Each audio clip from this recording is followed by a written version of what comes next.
கொடூர திமுக ஆட்சிக்கு கொலைக்களத் தலைநகராகும் கொங்கு மண்டலமே சாட்சி என நாம் தமிழர் கட்சி ஒருங்கிணைப்பாளர் சீமான் குற்றம் சாட்டியுள்ளார். அவர் வெளியிட்டுள்ள அறிக்கையில், நாமக்கல் மாவட்டம் சித்தம்பூண்டியில் தோட்டத்து வீட்டில் வசித்து வந்த மூதாட்டி சாமியாத்தாள் படுகொலை செய்யப்பட்ட செய்தி மிகுந்த மனவேதனையை அளிக்கிறது. திமுக ஆட்சியில் கொங்கு மாவட்டங்களில் தோட்டத்து வீடுகளில் முதியவர்களை குறிவைத்து அடுத்தடுத்து நடைபெறும் தொடர்படுகொலைகள் அதிர்ச்சி என்பதை தாண்டி அன்றாட நிகழ்வாகிவிட்டதான் கொடுந்துயரத்தின் உச்சம். ஒரே இடங்களில் ஒரே மாதிரியான படுகொலைகள் ஒரே வகையில் தொடர்ந்து நடைபெறுகின்ற போதும் கூட தடுக்க முடியவில்லை என்பது திமுக ஆட்சியில் காவல்துறை எந்த அளவிற்கு செயலற்று போயுள்ளது என்பதையே காட்டுகிறது.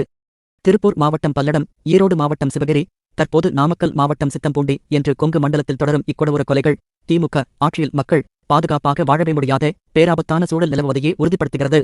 முதியவர்கள், பெண்கள், குழந்தைகள் என அனைத்து தரப்பு மக்களும் வெளியில் மட்டுமல்ல வீட்டில் கூட பாதுகாப்பாக வாழ முடியாத சூழல் நிலவுவது சட்டம் ஒழுங்கு சீரழிவின் மிக மோசமான நிலையாகும். அரசையோ போலீசாரையோ நம்பி பயனில்லை. திமுக ஆட்சியில் மக்கள் தங்களை தாங்களே பாதுகாத்துக் கொள்வதைத் தவிர வேறு வழியில்லை எனும் கையறு நிலைக்கு தள்ளப்பட்டுள்ளனர் என்பதுதான் நடைமுறை உண்மையாகும்.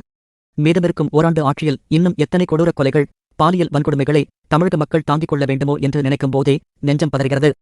திமுக ஆட்சி என்றாலே இரத்த வெள்ளத்தில் மக்கள் மிதக்கும் காட்சிதான் அனைவரின் நினைவுக்கும் வருமளவுக்கு படுகொலைகள் தங்கு தடையின்றி தொடர்ந்து அரங்கேறுகிறது.